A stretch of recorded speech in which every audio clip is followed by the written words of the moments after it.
5-6 సంవత్సరాల నుంచి బాగా పరిచయం. నేను చెప్పినట్లుగానే రామచంద్ర హాస్పిటల్లో డ్యూటీ చేస్తాను, నైట్ డ్యూటీ. పొద్దున రెస్ట్ తీసుకో, రాత్రి కూడా నైట్ డ్యూటీ చేయించాడు. నేను ఫోన్ చేశాను, హరి ఎక్కడికి వెళ్తున్నావు అంటే ఎక్కడికి వెళ్ళినాను, అయితే మా చర్చికి రండి అన్నాను. వస్తాను.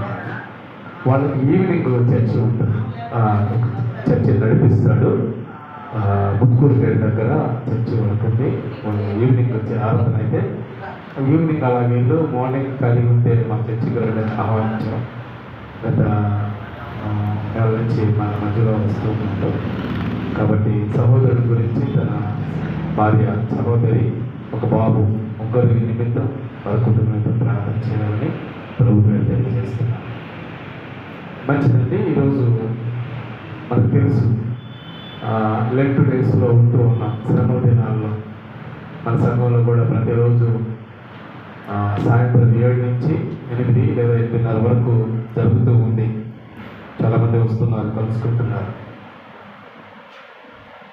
ఈ 40 రోజులు ధ్యానం చేసే అంశాలన్నీ కూడా ఏ అంశం ధ్యానం చేసినా రిలేటెడ్ టు ద క్రాస్, యేసు ప్రభు మరణించినటువంటి ఆ సిలువను గురించే.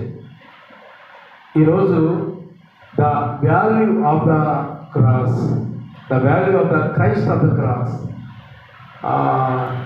క్రీస్తు యొక్క సిలువలో ఉన్న విలువ అనే విషయాల గురించి ఈరోజు మనం జ్ఞాపకం చేసుకుందాం. మన జీవితంలో ఎన్నెన్నో విలువైన వాటిని చూస్తుంటాం కదండి. విలువైన వస్తువులను చూస్తాం, విలువైన వస్త్రాలు చూస్తాం, విలువైన వాహనాల్ని, విలువైన బిల్డింగ్లని, విలువైనటువంటి వాటన్నిటిని కూడా మనం గమనిస్తూ ఉంటాం.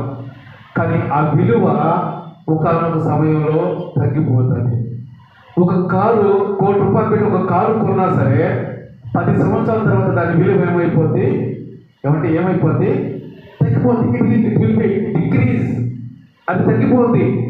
ఒక బిల్డింగ్ కట్టుకున్నా ఒక 10-20 సంవత్సరాల తర్వాత దాని నాణ్యత కోల్పోద్ది. లేకపోతే ఒక ఆర్నమెంట్, ఒక గోల్డ్ చైన్, రింగో వేసుకున్నా సరే ఒక 5 years, 10 years, లేకపోతే ఒక 20 years తర్వాత దాని యొక్క సహజమైనటువంటి విలువ తగ్గిపోతుంది.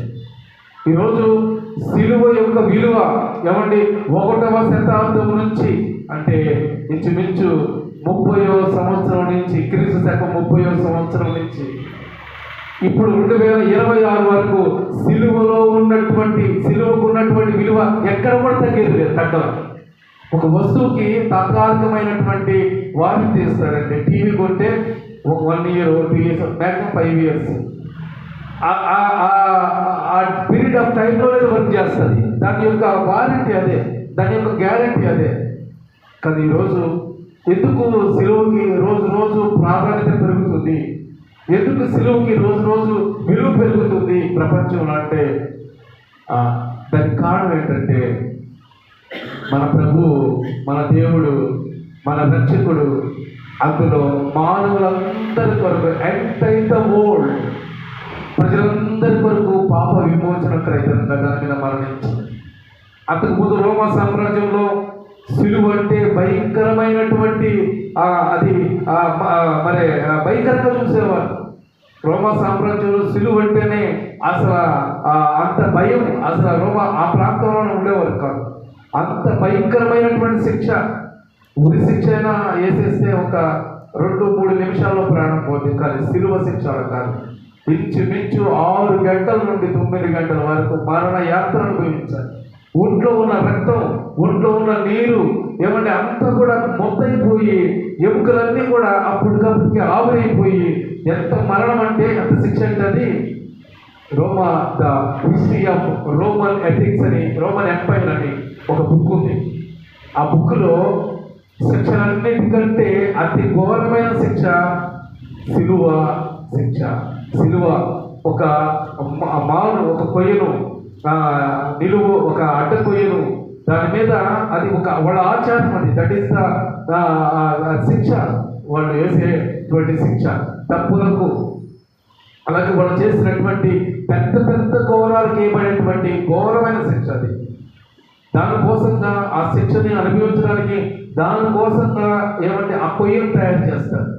అంత తేలిగ్గా వాళ్ళు విడిపించబడకూడదు. పైన నుంచి వాళ్ళు విడిపించడానికి అంటే కింద దిగడానికి అవకాశం లేకుండా ఆ కొయ్యలు కూడా ఆ విధంగా తయారు చేస్తారు. కొయ్యలను ఆ విధంగా తయారు చేస్తారు. నిలువు కొయ్య అసలు దానికి వేలాడదీస్తే ఇక జీవితంలో అటువంటి శిక్ష కావాలని ఎవరు కోరుకోరు. అటువంటి భయంకరమైన శిక్ష రోమా ప్రభుత్వంలో ఇప్పుడు కూడా సిలువ అంటేనే భయం. ఇప్పుడు కూడా నవడేస్ ఈ రోజుల్లో కూడా సిలువ అంటే భయం. కానీ ఈ రోమా ప్రభుత్వం కానీ ప్రపంచానికి అంతటికి యేసు ప్రభువు నమ్మిన వారందరికీ సిలువ అనేది ఏమండి ఒక గొప్ప ఆదర్శం. ఇంకా చెప్పాలంటే ఒక ధైర్యం. సిలువ చూస్తే దెయ్యాలు వణికిపోతాయి.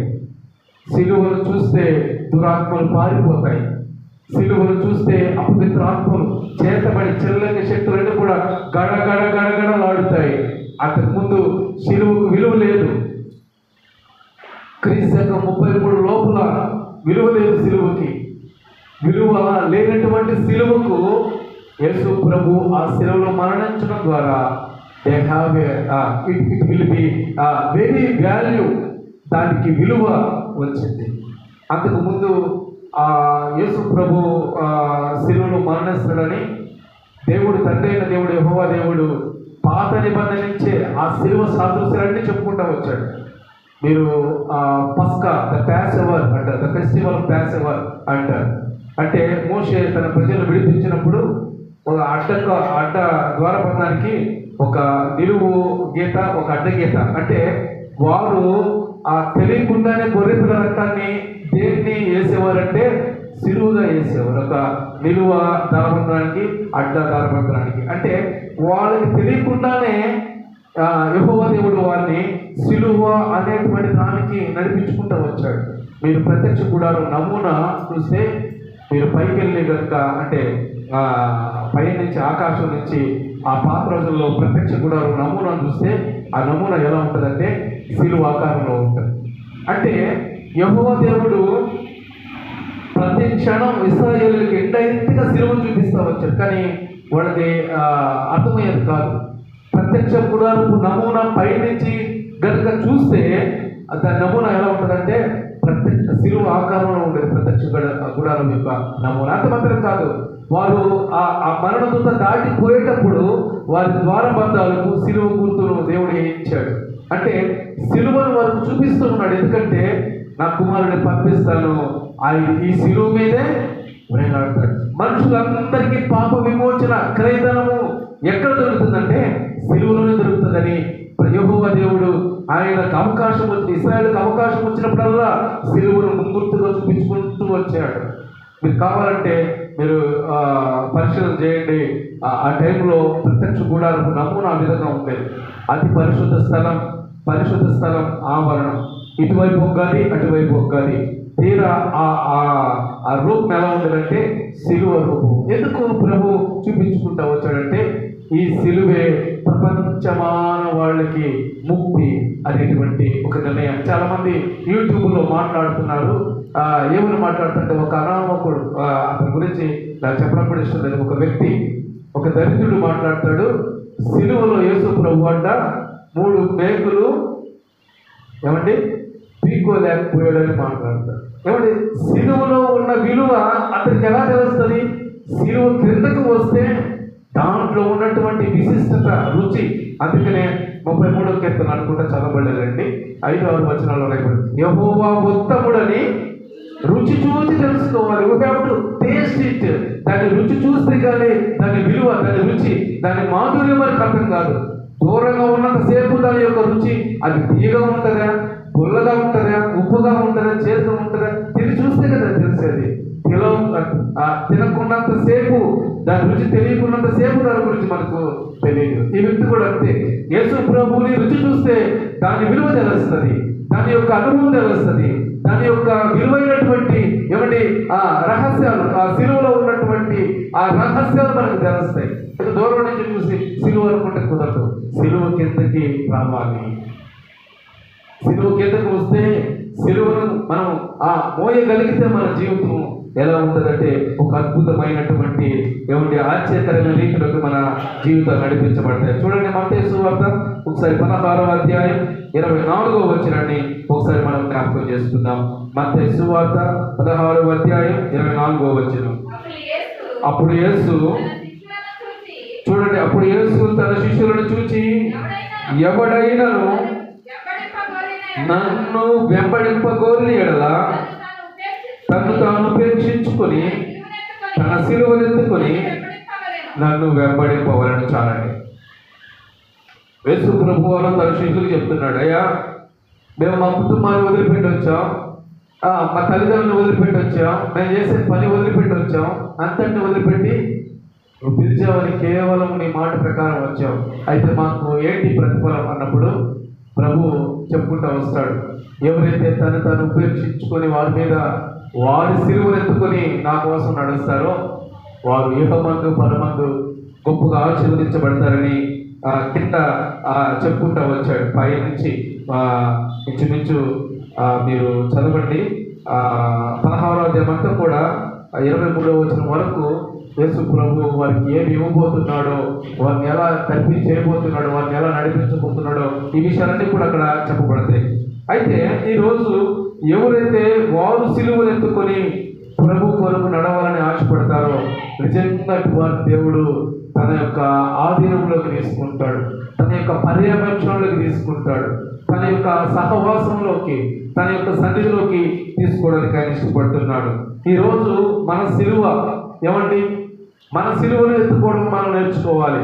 మన సిలువ అంటే ఏంటి? మన సిలువ అంటే ఏంటి చెప్పండి? మన సిలువ అంటే మనకు ఉన్నటువంటి ప్రతి దోషం, ప్రతి పాపం, ప్రతి ఏమంటే మనల్ని వెంబడిస్తున్నటువంటి ప్రతి చెడ్డ ఆలోచనలు, చెడు మార్గాలు, ఏమండి అబద్ధాలు, మోసాలు, దగ, కుట్ర, ఇవన్నీ కూడా నువ్వు ఎత్తుకొని ప్రభు వైపు చూసి నడవగలిగితే మనకున్నటువంటి లోపాలను ప్రభు వైపు చూపించగలిగి దాన్ని కడుక్కోగలిగితే ఈరోజు బలమైనటువంటి సహాయం ప్రభు నీకు అందించబోతున్నాడు. చూడండి, ఒక 4 అంశాలు ఈ సిలువు గురించి నేను మీకు చెప్పాలని ఆశపడుతున్నాను. ఎందుకంటే మనకు ముందు ఏప్రిల్ 3వ తారీఖు ఫ్రైడే కూడా ఉంది. కనుక దానికి కొంచెం సహకారంగా మీకు కూడా కొన్ని విషయాలు తెలియజేయాలనే ఉద్దేశంతో ఈ క్రీస్తులో ఉన్నటువంటి సిలువ, లేకపోతే క్రీస్తు యొక్క సిలువ, the cross of the Christ, లేకపోతే the value of the cross of the Christ, క్రీస్తు సిలువగా క్రీస్తు యొక్క సిలువలో ఉన్నటువంటి విలువ అని దాని గురించి మీకు కొద్ది నిమిషాలు నేను తెలియజేయాలని ఆశపడుతున్నాను. మొట్టమొదటిగా మనుషుల దృష్టికి సిలువ చాలా నీచమైనది. రోమా ప్రభుత్వంలో ఇందాక చెప్పినటువంటి మాట, ఆ సిలువను చూస్తే ఆ సిలువ చాలా అసహ్యమైంది. ఎందుకంటే ఆ మరణం, వాళ్ళకి నీళ్ళు ఇవ్వరు, ఏమంటే ఆహారం పెట్టరు. చిన్న ఖైదీ కింద తప్పు చేస్తేనే జైల్లో కూర్చోబెడితే సమయానికి అన్ని అందిస్తారు. ఉదయం టిఫిన్ పెడతారు, మధ్యాహ్నం భోజనం ఇస్తారు, రాత్రి మళ్ళా భోజనం పెడతారు. ఒక ఖైదీలకే అన్ని రకాల సౌకర్యాలు జైల్లో ఉంటాయి. కానీ సిలువ వేయబడిన వ్యక్తికి ఏమీ కూడా ఇవ్వరు, నీళ్ళు ఇవ్వరు, ఏమంటే ఆహారం పెట్టరు.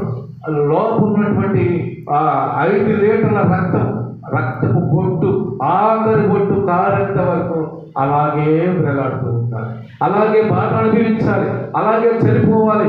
ఒకవేళ చనిపోకపోతే మళ్ళీ ఏం చేస్తారంటే రోమా సైనికులు బళ్ళు తీసి చచ్చిపోయేలాగా వస్తారు. అసలు ఈ ఆలోచిస్తామంటే ఎంత వేదనకరమైనటువంటి ఏమంటే సిలువ, ఎంత భయపెట్టేటువంటి సిలువ. ఈ సిలువ అంతగా భయం, దాని మీద మరణించాలంటే అంత భయం, అంత వేదన. ఈరోజు ఒకసారి ఆలోచించండి. ఈ కొంతమంది ఒక వ్యర్థమైన వారు మాట్లాడేటిని బట్టి ఒకవేళ యేసు ప్రభువే సిలువలో మరణించలేదనుకోండి, కొద్ది నిమిషాలు ఆ సిలువలో ఎవరు మరణించాలి? ఎవరికి వారిగా మనం మరణించాలి. మనం చేసిన పాపాలకి, ఏమంటే మనం ఆలోచించిన ఆలోచనలు, మనం నడిచినటువంటి చెడు త్రోవ, మనం ప్రవర్తించిన ప్రతి చెడు ప్రవర్తనకి మనము ప్రతిరోజు సిలువ వేయబడుతూనే ఉంటాం, ప్రతిరోజు. అందుకనే మానవులందరి యొక్క పాప నిమిత్తమై, మానవులందరి యొక్క పాప పరిహారం నిమిత్తమై ఆయన అందరి కొరకు సిలువలో మరణించడం జరిగింది. అందరి కొరకు. ఈ విషయం తెలియక రకరకాలుగా చాలా మంది, అందుకనే మనుషుల దృష్టికి సిలువ ఎలా ఉందంటే చాలా నీచంగా కనిపిస్తూ ఉంది, అసహ్యంగా కనిపిస్తూ ఉంది. ఏంటి సిలువ ఇంకేం లేనట్టుగా, వీడికి వేరే ఆధారం లేనట్టుగా, ఏంటి సిలువ ఏదో ఒకటి పెట్టుకోవచ్చు కదా, మనుషులకి ఇంపుగా పెట్టుకోవడం అలవాటు చేసుకోవచ్చు కదా, మనుషులకు ఏమండి నచ్చినట్టుగా ఉండొచ్చు కదా. చాలా మంది ఇవే కోరుకుంటారు. ఈరోజు సిలువ యొక్క విలువ మనకు తెలిస్తే మనందరం కూడా సిలువ దగ్గరకు సతికిన ఒక పాట, సిలువ చెంత చేరిన నాడు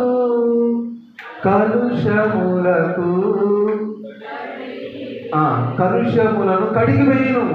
సిలువ చెంతకు రాకపోతే మన కలుషాలు, మన పాపాలు, మన బలహీనతలు, మన సమస్యలు, మనకు ఉన్నటువంటి అడ్డుగోడలన్నీ తొలగిపోవాలంటే everybody come to the cross. క్రీస్తు సిలువ దగ్గరికి రావాలి. ఎందుకు ప్రభువు ఏమండి క్రైస్తవులకు సిలువను ఒక విలువగా చూపించాడు, సిలువను ఒక ఏమండి మరి ఒక రక్షణ ఇచ్చేటువంటి ఒక ఆయుధంగా చూపించాడంటే మనందరి పాపాల కొరకు ఆయన మరణించాడు కాబట్టి. పాత నిబంధనల ప్రత్యక్ష గుడారం యొక్క నమూనా సిలువ, వారు దానపత్రం మీద వేసినటువంటి ఆ రక్తం నమూనా సిలువ. ఇట్లా ప్రతి విషయంలో సిలువ తీసుకుంటా వచ్చాడంటే ఆయనకి సిలువ మీద యెహోవా దేవునికి అబౌట్ ద జీసస్ క్రైస్ట్, దేవుని యొక్క యేసు క్రీస్తు యొక్క ఆ పుట్టుక, ఆ జీవితం లేకపోతే మరణం ఒక ప్రణాళికబద్ధమైనది, ఏదో అన్ఎక్స్పెక్టెడ్గా జరిగింది కాదు. నాకేదైనా టక్కని ఒక లెటర్ దొరికితే అది ఏదో అన్ఎక్స్పెక్టెడ్గా వచ్చింది, నాకు మరొకటి దొరికితే అన్ఎక్స్పెక్టెడ్గా వచ్చేది. కానీ యేసు ప్రభు యొక్క పుట్టుక అన్ఎక్స్పెక్టెడ్గాను లేకపోతే ఏదో ఉద్దేశం లేకుండా జరిగింది కాదు. దానికి ఒక పర్పస్ ఉంది. They have a purpose of the cross. ఆయన పుట్టుకు ఒక ఉద్దేశం ఉంది, ఆయన మరి జన్మకు ఒక ఉద్దేశం ఉంది, ఆయన మరణించడానికి ఉద్దేశం ఉంది, తిరిగి లేకపోవడానికి కూడా ఒక ఉద్దేశం ఉంది. ప్రపంచంలో ఎవరికి లేనటువంటి ప్రక్రియ, ఎవరికి లేనటువంటి ప్రణాళిక క్రీస్తు కొరకే. ఎందుకు అంటే ఆయన నిజమైన దేవుడు కాబట్టి. అందుకనే యోహాను సువార్తలో ఉంది, నిజమైన వెలుగు ఉండెను, అది లోకంలోనికి వచ్చి ఏం చేస్తుందంట, వెలిగించుతున్నాను. నిజమైన వెలుగు ఎందుకు చెప్పాడు? వెలుగని చెప్పచ్చు, వెలుగు ఒకటే కదా. ఎందుకు చెప్పలేదంటే అబద్ధము అంటే నిజము కాని వెలుగులు కూడా లోకంలో వెలుగుతూ ఉన్నాయి. సంఘం గమనించాలి, వెలుగులు నిజము కాని వెలుగులు లోకంలో వెలుగుతున్నాయి. మీరు బ్యాంకులోకి వెళ్ళండి, ఒక 100 రూపాయల నోటు ఆడ పెట్టుంటాడు, ఏది ఫేక్ నోటు ఏది ఒరిజినల్ నోటు మీరు ఐడెంటిఫై చేయాలని పెట్టుకోవడం బోర్డు. 500 నోటు కోసం ఒక బోర్డు, 200 నోటు కోసం ఒక బోర్డు, 100 రూపాయల నోటు కోసం ఒక బోర్డు. ఎందుకంటే అన్నీ నిజమైన న్యూస్ కాదు. అందుకని ఇంగ్లీష్లో ఒక సామెత ఉంది, all glitters are not a gold. అంటే మెరిసేటివన్నీ కూడా బంగారం కాదు. మనం అనుకోవచ్చు, అమ్మా ఇది మెరిసిపోతుంది, ఇది బంగారం అనుకోవచ్చు, కానీ మెరిసినంత బంగారం కాదు. జాగ్రత్తగా పరిశీలించాలి.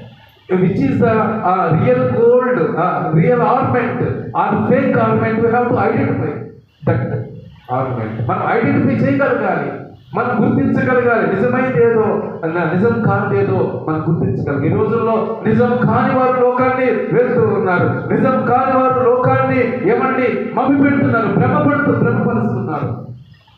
ఈరోజు దేవుని బిడ్డలుగా ఈరోజు మనం ఏం చేయాలి? మనం పరీక్షించాలి. ఒక బంగారం పుట్టకలో పరీక్షించబడినట్లుగా.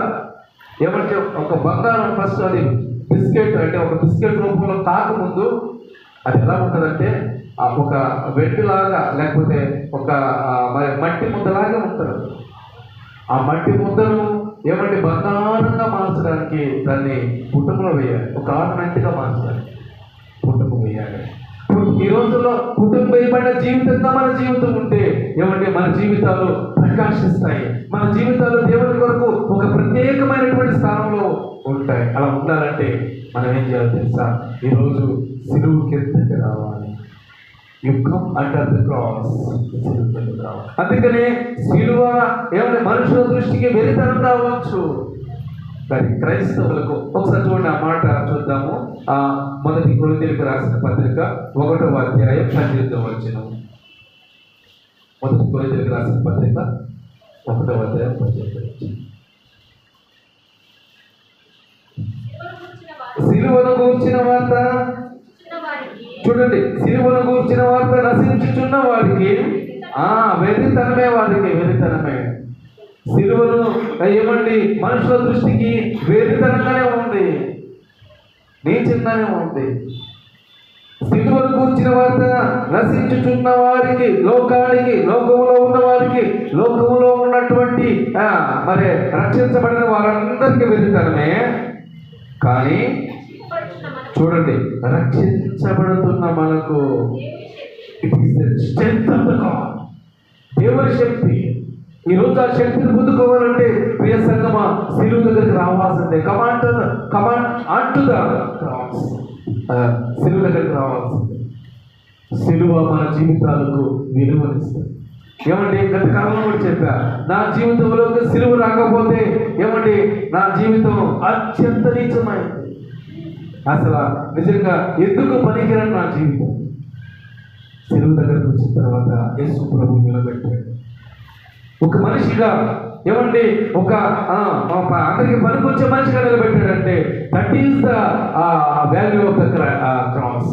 మనమే కాదు, మన జీవితం, నేనే కాదు, మన జీవితాలను కూడా ఒకసారి పరీక్షించుకుంటే మునుపు మన జీవితాలు ఎలా ఉన్నాయో ఒకసారి ఆలోచించగలిగితే సిలువకు రాకముందు మన జీవితాలు ఎలా ఉన్నాయి, సిలువ దగ్గరికి వచ్చిన తర్వాత మన జీవితాలు ఎలా ఉన్నాయి ఒకసారి మనం ఆలోచించగలిగితే మన విలువ మనకే అర్థమైపోతున్నాం. అందుకనే ఒకవేళ మనుషుల దృష్టికి సిలువ వెళ్తాం నీచమైనది కావచ్చేమో, కానీ రక్షించబడుతున్న మన జీవితాలకు దట్ ఈస్ ద అదే మనకు గమ్యం అవ్వాలి.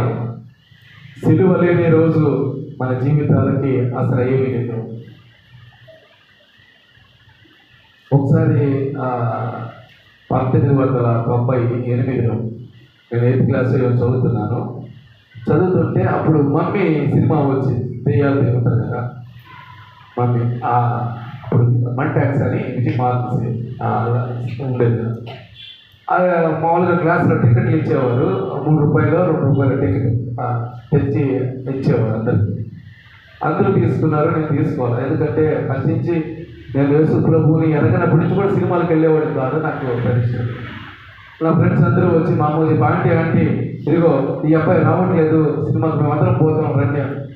మా అమ్మ అనుకుని ఆయన పో అన్నది, నేను పోను మా లేదు అని బలవంతంగా వేరే వాళ్ళకి డబ్బులు ఇచ్చి టికెట్ కొనిచ్చి నన్ను వాళ్ళందరూ తీసుకోపోతే అందరూ సినిమా చూస్తున్నాను, నేనేమో నిద్రపోతున్నాను. నిద్రపోతే ఎవరో కొట్టినట్టుగా మెలకు చూస్తే ఒక్కసారి ఒక వ్యక్తి మెడలో దెయ్యం వెంబడిస్తూ ఉంటుంది. అంటే నేను చూడలేదు, మెలకు వచ్చినప్పుడు నాకు కనబడినటువంటి ఒక సీన్. ఒక వ్యక్తిని దెయ్యం వెంబడిస్తూ ఉంటే ఆ వ్యక్తి మెడలో ఒక సిలువ ఉంటుంది, ఆ దెయ్యం సైడ్ చూపిస్తాడు. చూపించినప్పుడు దెయ్యం వెళ్ళిపోతుంది. అంటే ఎందుకు చెప్తున్నా అంటే ఆ సిలువలో ఉన్నటువంటి పవర్ ఒకవేళ మనుషులకు మనకు తెలియకపోవచ్చేమో, ఆ యూట్యూబ్లో మాట్లాడే వ్యక్తికి మరొకరికి తెలియకపోవచ్చేమో. దెయ్యాలను అడగండి, సిలువలో ఉన్నటువంటి విలువ ఏంటో దెయ్యాలకు తెలుస్తుంది. ఆ అపవిత్ర ఆత్మలకి, సాధారణ చేతబడి శక్తులకి ఆ సిలువ అడగండి, దెబ్బతో ఏమై వెళ్ళిపోతాయి. అంటే వాటికి తెలుసు సిలువ యొక్క విలువ. కానీ కొంతమంది మనుషులకు, ఒక పనికి మాలినటువంటి కొంతమంది మనుషులకు తెలియదు. నోరు ఉంది కదా అని వేసుకొని మాట్లాడితే ఏంటంటే సిలువ కిందకు వస్తే దాని యొక్క పవర్ తెలుస్తుంది. ఏమండి 3 మేకులు పీక్కోలేని వాడు దేవుడు ఎట్లా అవుతాడు? ఒక వ్యక్తి మాట్లాడతాడు, అంత నీచంగా మాట్లాడతాడు. నిజమే, సిలువ యొక్క మరణం లేకపోతే సిలువ యొక్క రక్తం కూడా వారికి నీచంగా కనిపిస్తూ ఉంది.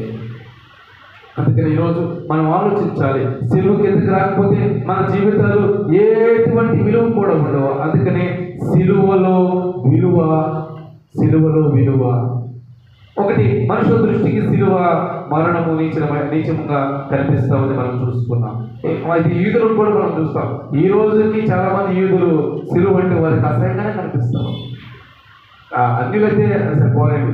కేవలం యూదులు కూడా ఈరోజు సిలువ దగ్గరికి రాకుండా వారికి వెలితనంగా సిలువ కనబడుతూ ఉంది. ఈరోజు మనం జ్ఞాపకం చేసుకుంటాం, సిలువ దగ్గరకు వస్తే మన పాప విమోచన. మనం సిలువ దగ్గరికి రాగలిగితే ఈరోజు దేవుడు మన జీవితంలో అద్భుతమైన సహాయం అందిస్తాడు. రెండవదిగా, ఒకటి మనుషుల దృష్టికి సిలువ వెలితనంగా ఉంది, నిజంగా ఉంది. రెండవదిగా చూడండి, యేసు మన కొరకు సిలువ మరణాన్ని సహించాడు. వాస్తవానికి ఆయన్ను సిలువేయడానికి ఏ ఆధారం లేదు. లూకాసు వార్తలో చెప్తుంది, వారి కేకలే గెలిచాయి. ఎందుకంటే యేసు ప్రభువును సిలువ మరణాన్ని వేయడానికి ఆయన నోరు కూడా తెరవలేదు, మౌనంగా ఉన్నాడు.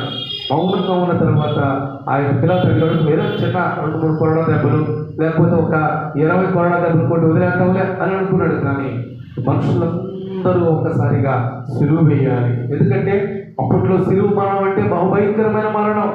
నేను ఇందాకే చెప్పాను మీకు, అంతటి మరణం ప్రపంచంలో ఎక్కడా లేదు, అంత భయంకరమైనటువంటి మరణం. అందుకే వీళ్ళందరూ కూడా ఏం కోరుకున్నారంటే ఆ భయంకరమైన మరణం ఇతను అనుభవించాలి, ఆ భయంకరమైన మరణం ఇతను అనుభవించాలి నేను కోరుకున్నాను. బహుశా ప్రభు అనుకున్నాడు, అవును మీ అందరి కొరకు నేను సిలువను ఎక్కాల్సినటువంటి సమయం ఆసన్నమైంది, మీ అందరి కొరకు నా రక్తాన్ని కాల్చాల్సినటువంటి సమయం ఆసన్నమైంది, మీ అందరిని విమోచించేటువంటి సమయం ఆసన్నమైంది. అందుకనే ఆయన నోరు మెదపలేదండి. కనీసం మనం ఎవరైనా ఒక మాట మాట్లాడుతుంటే మనం ఎన్ని మాట్లాడతామండి, ఎంత తింటాం, ఓడ అన్ని దానికంటే రెట్టింపుగా మనం మాట్లాడతాం. ఒకవేళ ఆలోచించగలిగితే బూతులు కూడా మాట్లాడతామేమో ఒకనొక సందర్భంలో. కానీ మన కొరకు ఆయన ఏ నేరం చేయకపోయినా మౌనంగా, ఒక గొర్రె వధించి వారి ఎదుట ఏ విధంగా మౌనంగా ఉంటుందో మనందరి కొరకు మన ప్రభువు అంత మౌనంగా ఉన్నాడు. ఎందుకంటే ఇది మనందరి కోసం ఉన్న విషయం గమనించాలి. ఏ ఒక్క ఆ ఇజ్రాయెల్ దేశం వరకు, ఏ ఒక్క లేకపోతే పుట్టు క్రైస్తవులతో కాదు, ఇది ఈ మరణం ప్రపంచంలో ఉన్న ప్రతి ఒక్కరికి, ప్రపంచంలో ఉన్న 730 కోట్ల మంది జనాభాకి అవసరం. ఈరోజు ఆ సిలువ చెంతకు వస్తే ఆయన మనందరి కోసం సిలువ సహించాడు. చూడండి, యోహాను సువార్త 10వ అధ్యాయం 18వ వచనం ఒకసారి చూద్దాం. యోహాను సువార్త 10వ అధ్యాయం 18వ వచనం చూడండి. ఆయన చెప్తున్నాడు, ఎవడునూ నా ప్రాణం తీసుకోలేడు, నా అంతట నేనే దాన్ని పెట్టాలి. అందుకనే అందరూ ఒక్కసారిగా వేయండి అంటున్న పిల్లలయ్యా, నువ్వు చెప్పు, నీకు సిలువ వేయమంటావు లేదా, నువ్వు చెప్తేనే వదిలేస్తాను అన్నప్పుడు ఆయన గమ్మగా ఉన్నాడు. నోరు మీద కారణంగా తెలుసా, ఆయన ఒక ప్లాన్ ప్రకారం వచ్చాడు, సిలువలో మరణించాలి. దట్ ఈస్ ఆయనకి ఇవ్వబడినటువంటి ప్రణాళిక. అందుకని ప్రభు చెప్తున్నాడు, ఎవరు నా ప్రాణాన్ని తీసుకోలేరు, నేనంతటా నేను నా ప్రాణాన్ని పెడితే తప్ప ఎవరు ఆ ప్రాణాన్ని తీసుకోలేరు చెప్పినటువంటి మాట. అలాగే గలతీ 3వ అధ్యాయం 13వ వచనంలో కూడా ఆయన తన ప్రాణం గురించి, సిలువ గురించి చెప్పినటువంటి మాటను మనం చూసుకుంటాం. గలతీ 3:13-14 వచనం చూస్తే ఆయన చెప్పినటువంటి మాటను మనం పరిశీలన చేయవచ్చు. చూడండి, ఆత్మను గురించిన వాగ్దానము విశ్వాసం వలన మనకు లభించినట్లు అబ్రహాము పొందిన ఆశీర్వచనము క్రీస్తు యేసు ద్వారా అన్ని జనులకు కలుగుటకై. చూడండి, క్రీస్తు మన కోసము శాపమై మనల్ని ధర్మశాస్త్రం యొక్క శాపము నుండి విమోచించెను. మనందరం అప్పటి వరకు ధర్మశాస్త్రం కింద ఉన్నాం. ధర్మశాస్త్రం యొక్క ఏడుబడి, ధర్మశాస్త్రం యొక్క అధికారాన్ని కొట్టివేసి మనమందరం స్వతంత్రులుగా చేసేసాడు ఆయన రక్తం ద్వారా. ఎందుకంటే సిలువలో మరణించడం ద్వారా. అందుకనే సిలువ యేసు సిలువను సహించాడు. ఈరోజు చిన్న పడితే ఆ చిన్న గోపు కొట్టి ఆ బాధనే మనం తట్టుకోలేము. ఎంత బాధను తట్టుకున్నాడు. ప్యాషన్ ఆఫ్ ద క్రైస్ట్ అనేటువంటి ఒక మూవీ, ఆ మూవీలో ఆయన పేరు నాకు గుర్తు పెట్టుకున్నాను, మర్చిపోయాను. ఆయన ఒకసారి ఇంటర్వ్యూ చేస్తూ, అయ్యా మీరు ప్యాషన్ ఆఫ్ ద క్రైస్ట్లో మీరు హీరోగా నటించారు, ఆయన యేసు ప్రభువుగా నటించారు కదా, ఏంటి మీ అనుభవం చెప్పండి అంటే ఆయన జరిగినటువంటి వృత్తాంతాన్ని ఒక వృత్తాంతం చెప్తాడు. అప్పటి వరకు ఆయన అన్యుడే, ఒక వృత్తాంతాన్ని చెప్తాడు. ఆ వృత్తాంతం ఏంటంటే, అయ్యా నాకు శరీరం కాకుండా ఒక సూట్ వేసారు నాకు. ఎందుకంటే ఆయన్ని ఒక రాతి మీద ఇట్లా కట్టేసి మోకరించి ఆయన వెనకాల కొడతాడు, ఆ సన్నివేశం తీయాలి.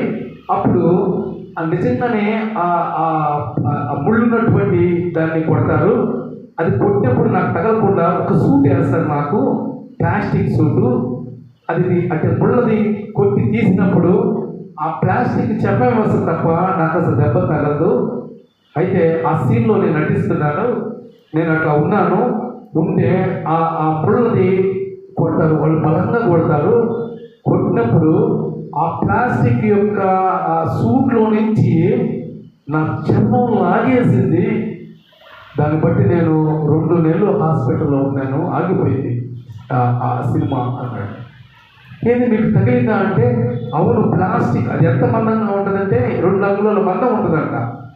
వాడు సైనికుడు కొట్టినటువంటి దెబ్బకి ఆ 2 అంగుళాల ప్లాస్టిక్ సూట్లో నుంచి లోపలికి వెళ్ళిపోయి ఈయన చర్మాన్ని లాగేసిందంట. 2 నెలలు నేను హాస్పిటల్లో బాధపడ్డాను. ఆ ముళ్ళ కంచె లాగినందుకు ఆ వ్యక్తి 2 నెలలు హాస్పిటల్లో బాధపడితే, ఏమంటే మన కొరకు ఎన్ని ముళ్ళ దెబ్బలు మన కొరకు భరించాడు యేసు ప్రభు. ఏమండి ఎన్ని వందల దెబ్బలు తగిలేయడానికి, ఎంత నీరు కాలిపోయింది, ఎంత రక్తం కాలిపోయింది. అప్పుడు నేను ఆ 2 నెలలు హాస్పిటల్లో పడుకొని ఒక్కసారి యేసు ప్రభు యొక్క మరణాల గురించి ఆలోచించానయ్యా. ఒక చిన్న ముళ్ళ ఆ జాటి కోలే అంటే దీన్ని దాటుకొని పవరంతా చర్మం మీద పడలా. ఈ సూటు దాటుకొని వచ్చింది కాబట్టి కొద్దిగా లైట్గా గీసుకున్నట్టుగా ఉంది. కానీ ఏమీ లేకుండా యేసు ప్రభు యొక్క చర్మం మీద ఆ ముళ్ళ కలిసితో లాగుతూ ఉంటే మాంసం వచ్చేస్తుంటే ఎంత వేదన పడి ఉంటాడో నా ప్రభు అని ఆ మంచం మీదే, హాస్పిటల్లో ఉన్న బెడ్ మీదే యేసు ప్రభుని సొంత రక్షకుడుగా అంగీకరిస్తాడు ఆయన. దేవునికి స్తోత్రం, హల్లెలూయా. ఏమిటి చాలా మంది యేసు ప్రభు యొక్క దెబ్బలు రక్షణకు నడిపిస్తే, యేసు ప్రభు యొక్క సిలువ చాలా మందిని రక్షణకు నడిపిస్తే, యేసు ప్రభు యొక్క మౌనం చాలా మందిని యేసు ప్రభు దగ్గరికి నడిపిస్తే, కానీ చాలా మంది ఈరోజు యూట్యూబ్లో ఏం మాట్లాడుతున్నారంటే కనికరం లేకుండా మాట్లాడుతున్నారు. ఈరోజు యేసు క్రీస్తు యొక్క సిలువ మన కొరకే అన్న విషయాన్ని జ్ఞాపకం చేసుకోవాలి. మూడవదిగా చూస్తే సిలువను గూర్చినటువంటి ప్రకటన ఏమంటే శక్తి కలిగింది. It's a strength about Christ. క్రీస్తును గూర్చినటువంటి వార్త విలువ కలిగింది. ఆ విలువ మన జీవితానికి రావాలంటే చూడండి ఒకసారి 1 కొరింథీయులకు రాసిన పత్రిక 15వ అధ్యాయం 1 నుంచి చదివితే మనకు ఆ మాట యొక్క విలువ మనకు అర్థమవుతుంది. 1 కొరింథీయులకు రాసిన పత్రిక 15వ అధ్యాయం చదువు. మరియు సహోదరులారా తెలియపరుచున్నాను. 3 చదవండమ్మా. అక్కడ నాకు ఇయ్యబడిన ఉపదేశమును మొదటిగా మీకు అప్పగించితిని, అదేమనగా చూడండి, లేఖనముల ప్రకారం క్రీస్తు మన కొరకు క్రీస్తు మన పాపముల నిమిత్తము మృతి పొంది సమాధి చేయబడింది. ఎవరండి ఒకరి పాపముల కొరకు మరణించండి? మన బిడ్డల యొక్క ఏమండి వారి కొరకు కూడా మనం మరణించలేదు. ఎందుకంటే ఈ రోజుల్లో ఎవరి జీవితం వాడితే. దావీదు అబ్షాలోము చనిపోయినప్పుడు అంటాడు, నా కుమారుడా నీకు బదులుగానే చనిపోతే బాగుండు అని అంటాడు. కానీ చనిపోగలిగాడా? ఒక తండ్రి తన బిడ్డ కోసం చనిపోలేడు. ఒక బిడ్డ తన తల్లి కోసం తండ్రి కోసం చనిపోడు. నీకోసం ఎందుకు చచ్చిపోవాలి అంటారు. నీకోసం నేను ఎందుకు చనిపోవాలి అంటారు. కానీ మనందరి కొరకు మన ప్రభువు, మనం రక్షించబడతామో లేదో తెలియదు, ప్రభువుని అంగీకరిస్తామో లేదో తెలియదు, ప్రభు దగ్గరకు వస్తామో లేదో తెలియదు. తెలియనప్పుడే మన మీద ఒక ప్రణాళిక వేసుకొని మనందరి కొరకు సిలువలో మరణించినటువంటి మన ప్రభువు. ఈరోజు మన ప్రభువు వైపు చూడగలిగితే ఆ సిలువలో ఉన్నటువంటి రక్షణ శక్తి మనకు వస్తుంది. అంత మాత్రం కాదు, 1వ అధ్యాయం 23-24 వచ్చినా కూడా రాయబడినటువంటి మాట ఇంకా చదువుకున్నాం కదండి. 1 కొరింథీయులు 1:18 చదువుకున్నాం. అదే 23-24లో కూడా చూస్తే అక్కడ సిలువను గురించినటువంటి వార్తల గురించి రాయబడుతుంది. 1వ అధ్యాయం 23వ వచనం 24వ వచనం. అయితే మేము చూడండి, సిలువ వేయబడిన క్రీస్తును ప్రకటిస్తున్నాం. ఆయన యూదులకు ఆటంకముగాను, అపోస్తలుడైన పౌలు గారు చెప్పాడు మాట. ఈరోజు యూట్యూబ్లో మాట్లాడే వాళ్ళకి వెరితనంగా ఉందంటే ఆ రోజుల్లో చెప్పాడు, అన్ని జనులకు యూదులకు ఆటంకంగాను అన్ని జనులకు వెరితనంగా ఉంటాడు ఆయన సిలువ అందరికి వెరితనంగా ఉంటుంది. వెరితనంగా మాట్లాడతారు. వెరితనంగా హేళన చేస్తారు, వెరితనంగా ఏమండి లేనిపోయినటువంటి సినిమా క్లిప్లు జోడించి దాన్ని ప్రకటన చేస్తారు. కానీ వాళ్ళకి తెలియదు ఆ పవర్, ఆ శక్తి. ఈరోజు సంఘంలో ఉన్నటువంటి మనము we have to bear the strength of the Lord. మనము యేసు ప్రభు యొక్క శక్తిని అనుభవించగలిగితే దేవుడు ఒక ప్రత్యేకమైన స్థానంలో మనం ఉంచిపోతున్నాడు, ఒక ప్రత్యేకమైనటువంటి విలువ మనకి ఇవ్వబోతున్నాడు. అందుకనే అది మనుషుల దృష్టికి నీచమైంది, మనుషుల దృష్టికి వెరితనమైంది. రెండవదిగా యేసుక్రీస్తు మన కొరకు సిలువ సహించాడు. మూడవదిగా సిలువను కూర్చున్నటువంటి ప్రకటన రక్షణ కలగజేస్తూ ఉంది, అలాగే శక్తిని కూడా చేస్తా ఉంది. ప్రపంచంలో అత్యధికంగా ప్రింట్ అయ్యేది ఏమండి? బైబిలే. ఎందుకు ప్రింట్ అవుతుంది? ఎంతోమంది రక్షించబడుతున్నారు, సిలువ దగ్గరికి వస్తున్నారు, సిలువను తెలుసుకుంటున్నారు, సిలువను కూర్చున్న వార్తలు వింటున్నారు. చాలా దేశాల్లో యూట్యూబ్లో ఒక మాట వచ్చింది, ఒక లవ్ గాస్పల్ అని ఆయన ఒక విషయాన్ని చెప్పాడు. ఏం చెప్పాడంటే చైనా త్వరలో క్రైస్తవ దేశం కాబోతుంది అని చెప్పాడు. ఎందుకు చైనా త్వరలో క్రైస్తవ దేశం కాబోతుంది అంటే దాంట్లో ఆ చైనా దేశంలో భారతదేశం కంటే ఎక్కువ మంది మిషనరీస్ మరి వారు హతసాక్షులుగా చనిపోయారు. అందుకని పావులు కరంతం ఉంది. క్రైస్తవులకు రావడానికి అన్ని రాష్ట్రాల్లో రంగం సిద్ధమైంది. అనేక మంది వస్తూ ఉన్నారు దేవుని దగ్గరికి. త్వరలో చైనా దేశం కూడా ఏమంటే యేసు ప్రభు తెలుసుకోబోతారు. అంత మాత్రం కాదు, మన దేశం కూడా తెలుసుకోవడానికి ఎంతో కాలం లేదు ఇంకా. ఎందుకంటే ఆయన ప్రవచనాలు, ఆయన కూర్చున్నటువంటి అవన్నీ కూడా నెరవేర్చబడుతూ ఉన్నాయి. All prophets are fulfilling in the Christ, the cross of the Christ. సిలువను కూర్చున్నటువంటి ఈ విషయాలన్నీ కూడా నెరవేర్చబడతా ఉన్నాయి. నాలుగవదిగా మన అతిశయము సిలువలో ఉంది. క్రైస్తవులు ఉన్న మన అతిశయం ఎవరిలో ఉంది చెప్పండి? లోకం యొక్క అతిశయము వారి యొక్క పని పాటల్లో, వారి యొక్క ఆలోచనలు, వారి యొక్క డబ్బు, వారి యొక్క అంతస్తులో ఉంటే మన అతిశయం ఎవరిలో ఉంది? ఎవరిలో ఉంది? సిలువలో ఉంది. అందుకని సిలువ మన జీవితాలకు ఒక విలువ. మొదటి కొరింథీయులకు రాసిన పత్రిక 2వ అధ్యాయం 2వ వచనం ఒకసారి చూడండి. 2వ అధ్యాయం 2వ వచనం. నేను యేసుక్రీస్తును అనగా, చూడండి, సిలువ వేయబడిన క్రీస్తును తప్ప మరి దేనిని మీ మధ్య నెరగొందునని నిశ్చయించుకోండి. అపోస్తుడైన పౌలు గారు రాస్తూ, క్రీస్తు యొక్క సిలువ తప్ప ఇంకేమీ నేను ఎరగను, ఇంకేమీ నాకొద్దు. అలాగే గలతీ 6:14 కూడా చూస్తే సిలువ ఎందే అతిశయమని ఆయన పౌలు గారు, అపోస్తుడైన పౌలు గారు ఆ విషయాన్ని చెప్తుంటారు. 6:14. అయితే మన ప్రభు అయిన యేసుక్రీస్తు సిలువ యందు తప్ప చూడండి, మరి దేని యందును నేను అతిశయించుట నాకు దూరం అవును గాక, నాకు దూరం అవును గాక. దానివల్ల నాకు చదవమ్మా, దాని వలన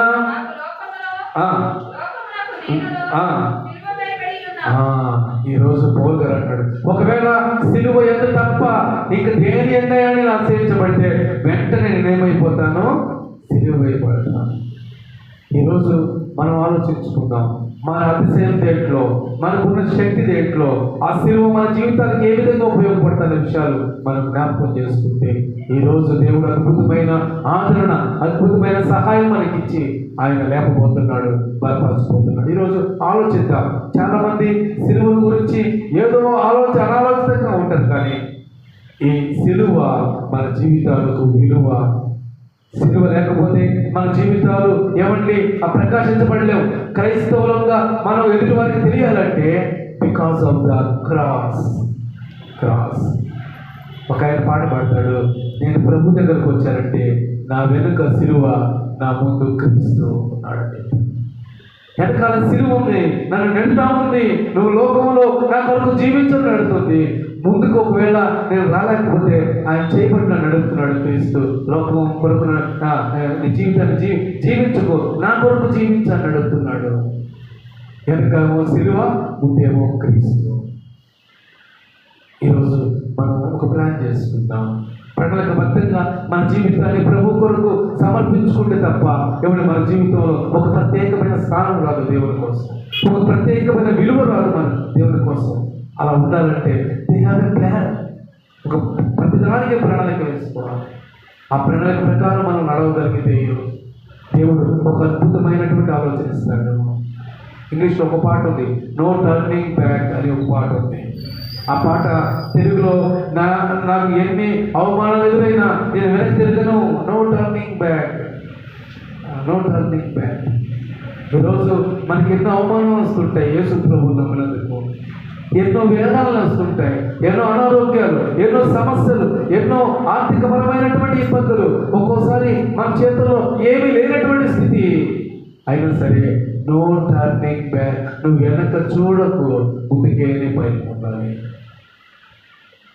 ఈరోజు ఆ విధంగా నడవగలిగితే దేవుడు ఉన్నతమైనటువంటి స్థితిలో మనల్ని ఉంచును గాక, ఉన్నతమైన స్థితిలో మనల్ని నడిపించును గాక, ఉన్నతమైన స్థితిలో మనల్ని నింపును గాక. అలా ముందుకు నడుద్దాం, ప్రభు వైపు చూద్దాం. దేవుడి యొక్క కొద్ది మాటలు మన వెనుకల్లో దీవించి ఆస్వాదించును గాక. ఆమేన్. దేవునికి స్తోత్రం. హల్లెలూయా, హల్లెలూయా.